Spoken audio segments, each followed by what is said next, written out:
Sound.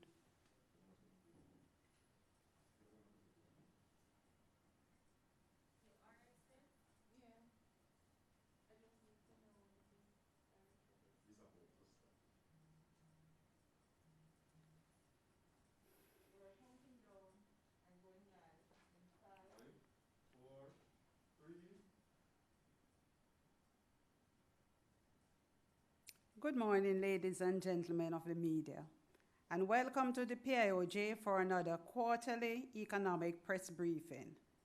Today, the Director General will be presenting on two areas. Firstly, he will be presenting a preliminary overview of economic performance during the January to March 2020 quarter, as well as provide a short-term outlook for the economy. Secondly, he will be providing an update on some of the implications of the current pandemic on the targets and goals established on the Vision 2030 Jamaica National Development Plan. Following the presentation, we will take your questions. The DG is being supported by Mr. James Stewart, Senior Director, Economic Planning Division, and Mrs. Pisha Bryan, Program Director of Vision 2030 Secretariat. Without further ado, I now turn over to the DG.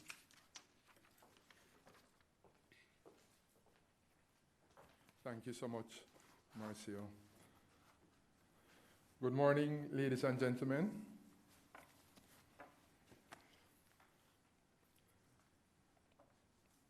The global pandemic stemming from the spread of the novel coronavirus disease, 2019, COVID-19, which was first identified in late 2019, has been significantly impacting lives and livelihoods.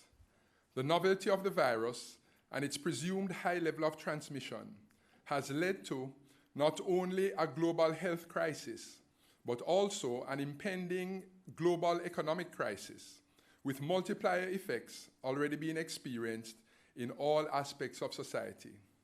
Jamaica, like the rest of the global community, has been challenged to develop public policy and other responses to an unprecedented crisis. At present, there is general consensus within the global community on a generic public health approach of seeking to reduce the spread of the virus, which should aid in flattening the curve. This has included various approaches to testing and contact tracing, appropriate legislative restrictions on the movement of people within and among countries, and deliberate controls on socio-economic activities, particularly those deemed non-essential for basic day-to-day functioning, and/or those which require close physical contact and interactions within large gatherings.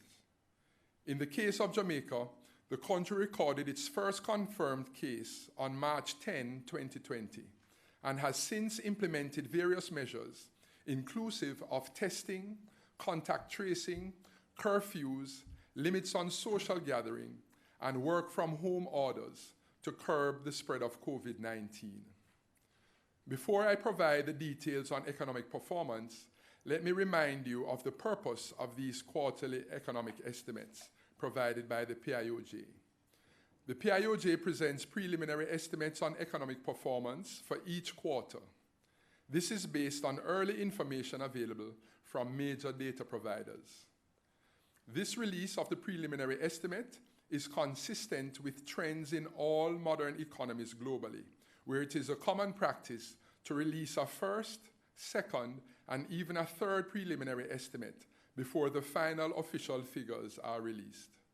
The PIOJ releases the preliminary growth estimate approximately 6 weeks following the end of the quarter being reviewed.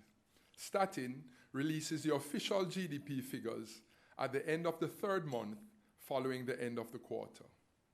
The release of the preliminary outturn information is used by various stakeholders, including our international development partners, the private sector, as well as the government, to inform critical planning and policy-related decisions.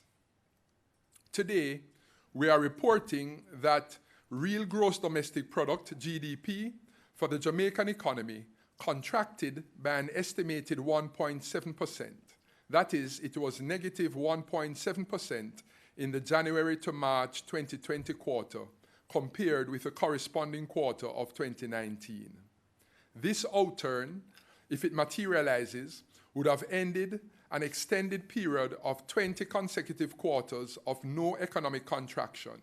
That is, the economy grew in 19 quarters and remained flat in the October to December 2019 quarter.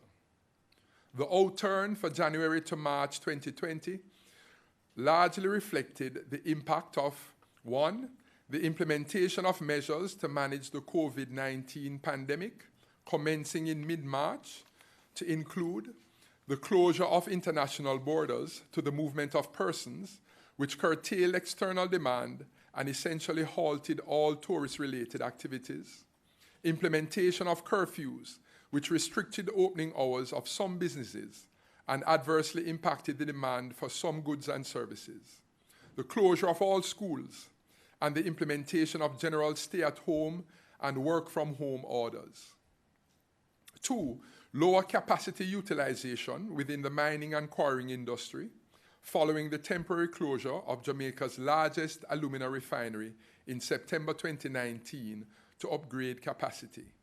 And three, a continued slowdown in construction-related activities, consequent on the ending of major road infrastructure projects, the slow startup of new projects, as well as a slowing in building construction activities. The contraction was partially tempered by an uptick in agriculture production, as well as increased manufacturing activities. Real sector developments. Developments in the goods-producing industry.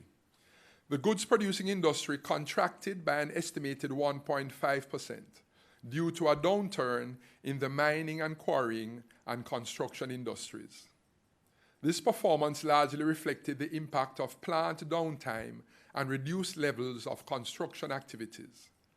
These negative factors outweighed the impact of improved weather conditions on agriculture, as well as increased capacity utilization in the manufacturing industry.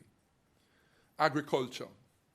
The agriculture, forestry, and fishing industry grew by an estimated 7.8%. The performance of the industry was facilitated by more favorable weather conditions and increases in hectares reaped and output per hectare. The other agricultural crops group was estimated to have grown by 10.8%,